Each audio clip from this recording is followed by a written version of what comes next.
friends, now we are going to learn angles and pairs of angles in practice set 19. मुलांनो, या व्हिडिओच्या माध्यमातून आपण सराव संच 19 सोडवणार आहोत. प्रॅक्टिस सेट सोडवण्यापूर्वी angles in a linear pair ही जी कन्सेप्ट आहे ही कन्सेप्ट आपण समजून घेऊया. Angles which have a common arm and whose other arm form a straight line are said to be angles in a linear pair. Angles is a linear pair are supplementary angles. ज्या दोन कोनांची एक भुजा सामायिक असते व असामायिक भुजांनी सरळ रेषा तयार होते त्यांना रेषीय जोडीतील कोन म्हणतात. रेषीय जोडीतील कोन परस्परांचे पूरक कोन असतात. शेजारील आकृतीचं निरीक्षण आपण केलं की आपल्याला लाइनियर पेअर ही जी कन्सेप्ट आहे ही लक्षात येईल. या आकृतीमध्ये दोन कोन आहेत, कोन ABC आणि दुसरा कोन आहे कोन CBD. ह्या दोन्हीही कोनांमध्ये एक सामायिक बाजू आहे, किरण BC. कोन ABC मध्ये देखील आहे आणि कोन CBD मध्ये देखील आहे. परंतु किरण BA आणि किरण BD या ज्या बाजू आहेत त्या या दोन्ही कोनांच्या असामायिक बाजू आहेत. या असामायिक बाजू एकमेकांच्या विरुद्ध बाजूला आहेत आणि एका सरळ रेषेत आहेत. असे जे कोन असतात या कोनांना रेषीय जोडीतील कोन असे म्हणतात. The sum of the measure of the angles in linear pair is 180 degree. Practice set 19 आपण सोडवूया. Draw the pairs of angles as described below. If that is not possible, say why. Complementary angles which are not adjacent. म्हणजे ज्या दोन कोनांचं माप 90 अंश आहे असे दोन कोन, परंतु ते दोन कोन ॲडजेसंट नाहीत. आता ही जर आपण आकृती पाहिली तर त्या दोन्ही कोनांचं माप 90 अंश आहे. मग त्यांनी सांगितल्याप्रमाणे ही आकृती आहे का, तर नाही. कारण या दोन्ही कोनांचं माप 90 अंश आहे म्हणजे ते कॉम्प्लिमेंटरी अँगल्स आहेत. परंतु पुढे काय म्हटलेलं आहे, विच आर नॉट ॲडजेसंट. ते कोन संलग्न नसावेत. हे कॉम्प्लिमेंटरी अँगल आहेत आणि ॲडजेसंट अँगल पण आहेत, पण आपल्याला अशी आकृती काढायची आहे की ते ॲडजेसंट अँगल नसावे. म्हणजे हे दोन कोन एकमेकांपासून वेगवेगळे असले पाहिजे, तर ती जोडी याप्रमाणे होईल, complementary angles which are not adjacent. त्यामुळे या वर्णनानुसार ही आकृती चुकीची आहे. मग योग्य आकृती कशा प्रकारे येईल, तर अशा प्रकारे येईल. हे दोन्ही कोन वेगवेगळे आहेत म्हणजे हे ॲडजेसंट अँगल नाहीत, परंतु कॉम्प्लिमेंटरी अँगल्स मात्र आहेत. कारण या दोन्ही कोनांच्या मापांची बेरीज 90 अंश येते. 67 अंश आणि 23 अंश यांची बेरीज 90 अंश आहे आणि ते ॲडजेसंट अँगल पण नाहीत. म्हणून या वर्णनानुसार ही आकृती योग्य आहे. Angles in a liner pair which are not supplementary. पूरक कोन नसलेले रेषीय जोडीतील कोन. अशी कोनांची जोडी इथे आपल्याला काढायची आहे. रेषीय जोडीतील कोनांची बेरीज 180 अंश असते. त्यामुळे रेषीय जोडीतील जर आपण कोन काढले तर त्यांची बेरीज 180 अंश होणार आहे.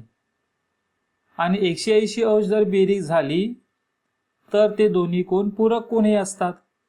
मग आपल्याला रेषीय जोडीतील कोन काढल्यानंतर ते पूरक कोन नाहीत असं होणार नाही. त्यामुळे पूरक कोन नसलेली रेषीय जोडीतील कोनांची जोडी काढणं शक्य नाही. Not possible. अशी कोनांची जोडी काढणं शक्य नाही. The angles which in linear pair are always supplementary angles. रेषीय जोडीतील कोन हे नेहमी सप्लिमेंटरी अँगल्सच असतात, पूरक कोनच असतात. त्यामुळे अशा प्रकारच्या कोनांची आकृती काढणं शक्य नाही. Supplementary angles which are not angles in liner pair.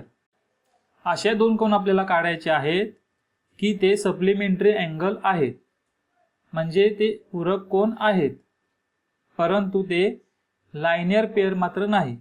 रेषीय जोडीतील कोन मात्र ते नाहीत. अशा कोनांची जोडी आपल्याला काढायची आहे.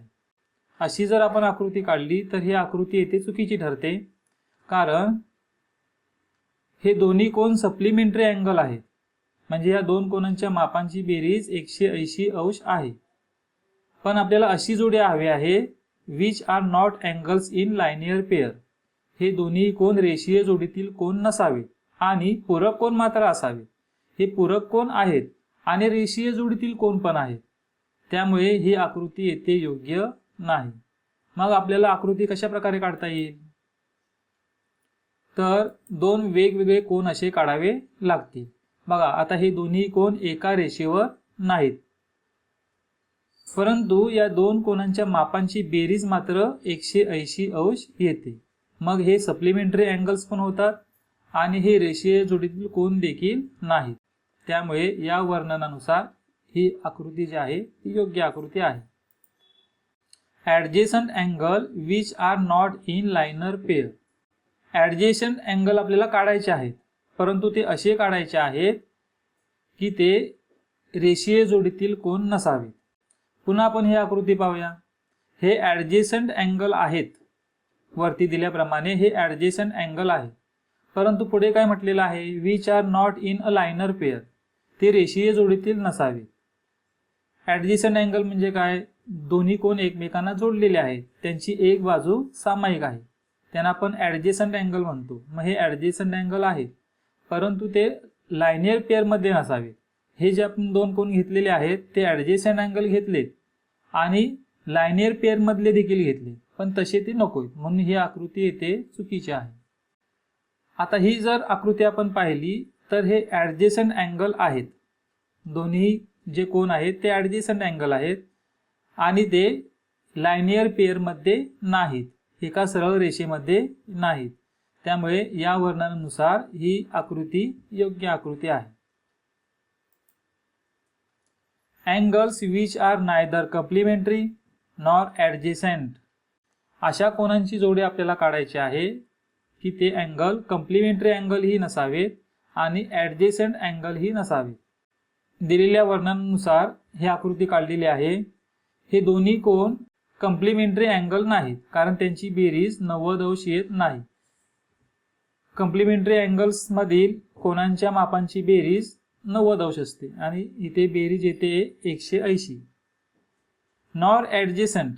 हे जे दोन कोन आहेत ते ॲडजेसंट अँगल सुद्धा नाही आहेत, म्हणजे या दोन कोनांमध्ये एक भुजा सामायिक नाही. हे दोन्ही कोन वेगवेगळे आहेत. त्यामुळे दिलेल्या वर्णनानुसार ही आकृती योग्य आहे. Angles in linear pair which are complementary angles. एका सरळ रेषेमध्ये आपल्याला कॉम्प्लिमेंटरी अँगल्स काढायचे आहेत. लायनर पेअर मधील अँगल हे सप्लिमेंटरी अँगल्स असतात, ते कॉम्प्लिमेंटरी अँगल असू शकत नाही. त्यामुळे अशा प्रकारची आकृती काढणं अशक्य आहे. हे बघा, हे लायनियर पेअर मधील अँगल्स आहेत आणि त्यांची बेरीज येते 180 अंश, म्हणजे हे सप्लिमेंटरी अँगल झाले. कॉम्प्लिमेंटरी अँगल ती होऊ शकत नाही. त्यामुळे ही आकृती इथे चुकीची आहे. म्हणजे अशा प्रकारची आकृती इथे आपल्याला काढताच येत नाही. Not possible. Angles in a linear pair are always supplementary angles.